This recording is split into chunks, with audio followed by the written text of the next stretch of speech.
So Trump just announced tariffs on the entire world. Well, not the entire world, but almost. There was only a couple of countries left off the list, but it is a giant list, and I'm gonna break them all down here today for you. And as you can see, the top 2 labeled countries here are China and the European Union. Well, the European Union is actually a ton of countries obviously put together. First, let's dive into what he said. If you look at that, China, first row, China, 67%. That's tariffs charged to the USA, including currency manipulation and trade barriers. So this is only the first document, by the way. The full list is actually 8 in total. This was tweeted out by the White House themselves. So it's 67%, so we're going to be charging a discounted reciprocal tariff of 34%. I think, in other words, they charge us, we charge them less. So how can anybody be upset?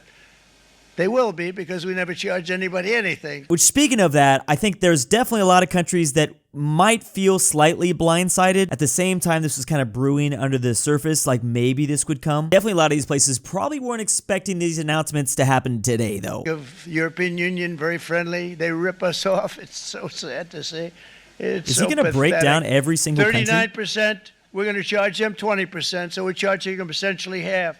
Vietnam. Great. Very interesting that Vietnam is number 3. It might be perhaps because Vietnam has some of the highest tariffs against the USA at 90%. They do not have the highest, though. In fact, that region, Southeast Asia, just generally has high tariffs. Vietnam, Laos, Cambodia. Cambodia actually tariffing the US at 97%. Something definitely to keep in mind, though, is where they're getting these numbers. This is including currency manipulation and trade barriers. So these numbers are probably pretty complicated.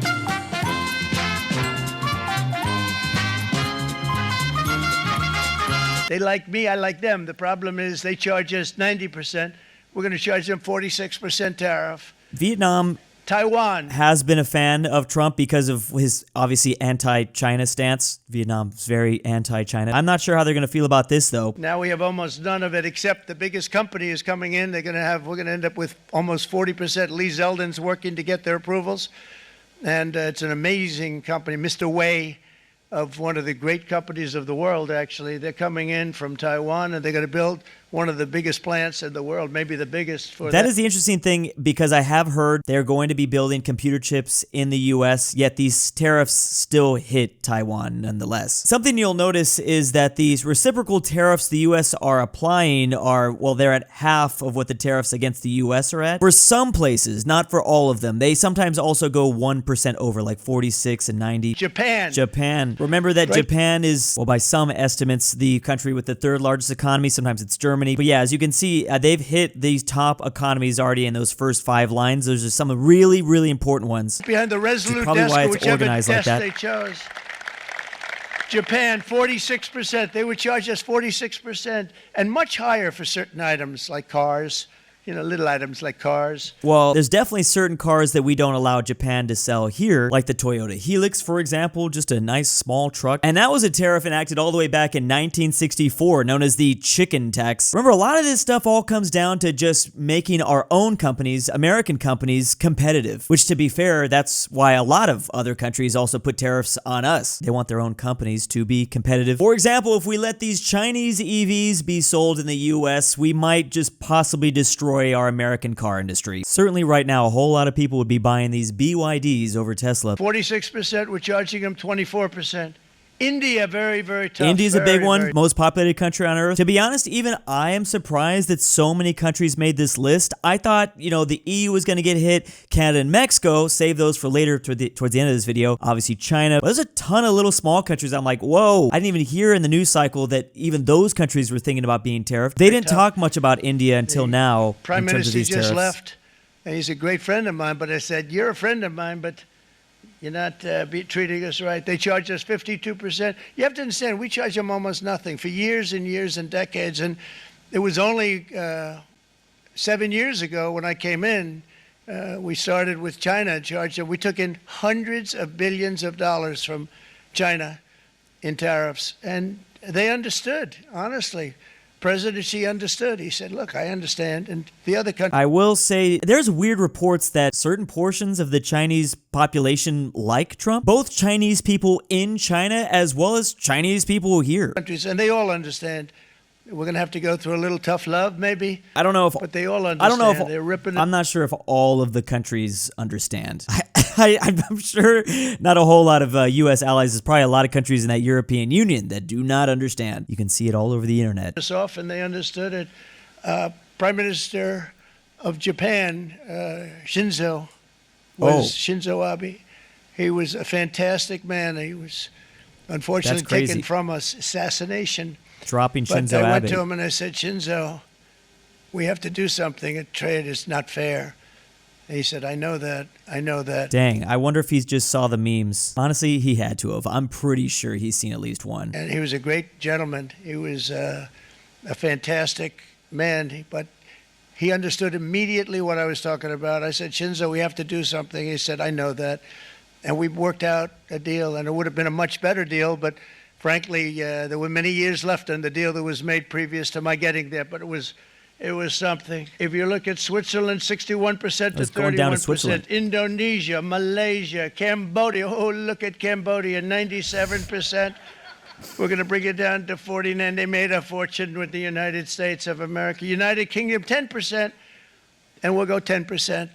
So yeah, you're going to see that theme for a lot of these countries on the list. A lot of these countries tariffed the U.S. at 10%, so Trump just slapped on another 10. He didn't go the 50% route. You got places like the United Kingdom, Singapore, Chile, Australia, Colombia. These places are getting slapped 100% reciprocal tariffs back instead of just the 50% that it seems like that's kind of the formula that they're following here. There's probably all sorts of specific industries that already maybe had tariffs at this point. Crazy that the small South African nation of Lesotho had 99% tariffs. I mean, again, that's probably because they needed that. You'll notice a theme with some of these countries that have very high tariffs against the US. They're not necessarily super well off. Like here's another one we just talked about. Laos at 95%. South Africa, 60%, 30%, and they've got some bad things going on in South Africa. You know, we're paying them billions of dollars, and we cut the funding because a lot of bad things are happening in South Africa. The fake news ought to be looking at it. They don't want to report it. Brazil, 10%, 10%. Bangladesh is 74%. So you see what's going on. Pakistan, 58%. I call this kind reciprocal. This is not full reciprocal. This is kind reciprocal. But what we do is we cut it in half, we charge them. My answer is very simple. If they complain, if you want your tariff rate to be zero, then you build your product right here in America, because there is no tariff if you build your plant, your product in America. That is what sounds like ultimately the big goal, even though I've heard a lot of reasons for the tariffs. It's really just to scare American companies, or I mean, momentarily damage American companies, since everyone is talking about just how far those stocks have fallen since the beginning of 2025. I mean, here's the thing, that was going to happen. I guess that is the plan. I think Trump has even said it. This is for sure going to initially hurt. What he's banking on is in the next like 2 to 3 to 4 years, or who knows, sometime in the future, enough companies will bring back production, manufacturing to the States. And a lot of these actions that are taking place right now probably stems from US debt. It's been out of control for decades now. I think a lot about what's going on right now, and it just really proves the point that we really are living in a multipolar world. We're going back to like how we were historically, where there were multiple powers all throughout different continents, because obviously after WW2, there were only two. That was the United States and the Soviet Union at that time. But after the USSR collapsed in 1991, officially ending the Cold War, there's been at least a decade or two of just U.S. dominance. That's not really a normal thing throughout human history. Usually there were at least 3 or 4 different powers. So to me, with the tariff talks and trying to pull back production and trying to just build basically everything in-house, these are all moves and actions taking place as we head into the future where power is going to be very divided among the world. It's not just going to be 100% the U.S. So the U.S., I mean, probably a little nervous about that, to be honest. That's my theory anyways. Especially with organizations like BRICS rising up, Brazil, Russia, China, India, South Africa, and then they just expanded that. Again, this is an economic thing, not to be confused with like a defensive pact. The math seems to be pretty simple. They were pretty much going to slap a 10% tariff on anybody. If they couldn't do it by 50%, it wasn't at least 10. So for instance, we're looking at Papua New Guinea here, then yeah, it was just going to be 10. That same thing also occurred with the Caribbean nation of Trinidad and Tobago. They had 12% tariffs. They just slapped 10 there. They weren't going to go down to 6%. Everyone's getting at least 10 apparently. What I find interesting is not all these are countries though, funny enough. Sometimes they're overseas territories. Like for St. Helena as well. That is a British overseas territory. The first one was French. That is kind of funny. Yeah, not all of these places are countries. Like French Polynesia, were they just trying to fill out the list to make the list even bigger? Did we need to see the British Virgin Islands really? Especially when the United Kingdom themselves were already slapped with 10%. Like, the British overseas territories were also getting slapped with 10%. I don't know why the list needed to be made longer. I don't really get that choice, but all right. Oh, and there's Israel too. I saw some people saying, where is Israel? Again, not every country is on this list though. They went as far as including Christmas Island, but not Canada and Mexico. I'm assuming that's because there's still a lot of negotiation going on between Canada and Mexico. Those are probably the two most important countries that the US will inevitably tariff because, well, there's a massive land border between the two. And then China, maybe not the two biggest. I would say they're both in the top 5 of importance. I'm really finding it fascinating for whatever reason why they chose to, like, Gibraltar, the British Indian Ocean Territory, Heard and McDonald Islands, Svalbard, which is just Norway. I mean, I think, well, that's 10%. At least if you're going to include them, make the percentage be different, but at least in terms of the British overseas territories, it's the exact same. It makes sense for the European Union, though, because the European Union is getting slapped with 20% tariffs, so there are certain overseas territories that some of these countries have, specifically France, where those areas are not going to get tariffed as much. Is that going to cause something? I wonder if that is going to cause certain places like France to move things to French Guyana so that they get hit with like lesser tariffs. That would be crazy because there's French Guyana right there and they're only getting 10%. That's half off right there. It's the French overseas territories that are in interesting spots because, like I said, the UK is at 10% all around. Reunion, for whatever reason, getting hit hard. They had 73%. Now they're getting 37%. I mean, that's just a little island off of Africa. Also, Norfolk Island at 58%, so they're getting hit with a big old tax. See, it's those places that are really gonna get hit. This is just a tiny Australian island. Australia didn't get hit with that high of tariffs. So let's break down the map. Again, not every country was included, and a big controversial one is Russia. Now, if I had to guess, it's more than likely because he's still trying to negotiate a deal with Putin to end the war in Ukraine. Maybe it's a negotiation tactic. Maybe Trump won't tariff Russia if he can bring somehow peace to this part of Europe. And I'm sure we're about to hear very soon what's going to happen to Canada and Mexico. Weirdly, nothing announced on Cuba. Now, I remember back in the day, well, Trump has been pretty harsh on Cuba, during his first term at least. They might get hit especially hard.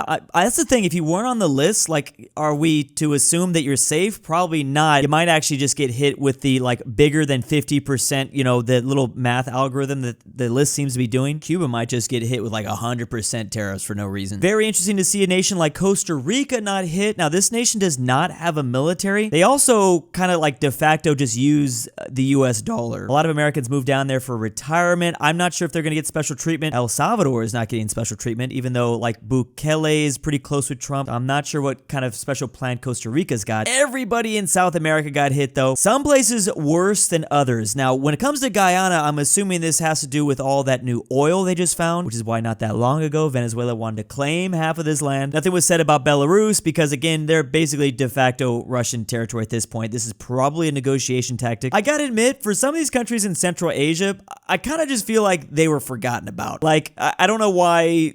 They hit nearly every single country in Africa. They hit like 51 nations in that whole continent, but they didn't get Uzbekistan and Kyrgyzstan. I don't know. Seems to me like maybe just an intern forgot to write their name on the list or something. But speaking of Africa, nothing from Somalia and also nothing from Burkina Faso. Again, did they just get forgotten about? Were they left off the list? Someone's going to have to update that soon. I'm trying to think, honestly, why Burkina Faso was left off. Somalia is a very different story. I mean, again, maybe tariffs will get announced like tomorrow with some of these countries that didn't get hit, but there could be something with like U.S. troops fighting the Houthis here in Yemen. Maybe they need Somalia's help. It's a negotiation tactic thing. Very interesting that also North Korea is not on the list. I don't even know. Could they be planning a second reunion? I guess we'll have to wait and see. Or maybe they'll just get hit with 100% tariffs. I don't even know. Besides the countries that got left off the list, I think the countries that got specifically hit harder than others, very interesting. Most places in Africa and South America are just at about 10%. Specifically, a region is Southern Africa, really Madagascar. Syria hit especially hard, as well as Iraq and Algeria, Tunisia, and Libya. Not much from Afghanistan. There's a little bit of, I gotta think that there's a little bit of a, I don't know, a weird feeling the Americans have to feel in the air with Afghanistan. Some bitterness, I guess is the word I'm trying to think of. Generally speaking, the non-EU nations got hit harder except for the UK, Bosnia, Serbia, North Macedonia. I'm surprised they honestly even hit Ukraine. Aren't they going through enough? So Trump finally found out that Lesotho exists and that they've been ripping off the US very badly for decades. Yes, this is very important to note. These are only tariffs announced on April 2nd. I have a feeling we're going to hear either adjustments or, well, who knows what's going to happen. Some of the places that were left off the list will probably be updated eventually, probably Canada, Mexico. Also keep in mind there's this new movement of countries that are just agreeing to eliminate tariffs as a whole. I'm not sure if that's going to work. I believe that idea started with Canada and Mexico. Now India and Israel's got on board. I mean, I think ultimately the goal for Trump here is to pull manufacturing back to the US. If that's all he cares about, I don't think removing the tariffs as a whole is really the whole point. That doesn't really do what he's trying to do. I don't think he really cares about selling more cars in Mexico and Canada, just that the cars get built in these states. Lesotho be like, why do you say frick me for? Vietnam is going to get rocked the hardest. Just look at their trade surplus numbers. When trading with the US, yeah, everyone's talking about why is Russia not included. Like I said, I think it's just a bargaining chip for now, but who knows? It would be an awfully weird situation if maybe he does bring peace to Ukraine, but one of the requirements is that he doesn't tariff Russia. That's going to be a really bad look. What did Madagascar do? They make 70% of the world's vanilla. People don't like vanilla ice cream or something. I do. Let me know your thoughts down below. There's certainly a lot of things to think about. And big ol' thanks to my April patrons. I time traveled back in 2025 to stop Drew from taking over the world. We only have 2 years left. Drew's Argentinian Trust Fund, Rip Grandpa. Alexander the Terrible. Carmel S. Connor Pavlik. DOOCHBAGGINS. Fredrik Tibblin. KingBearHaze. KirinoIsBestGirl. LuxembourgLover. The Go. Nolan. NordTyrol. And Tambre.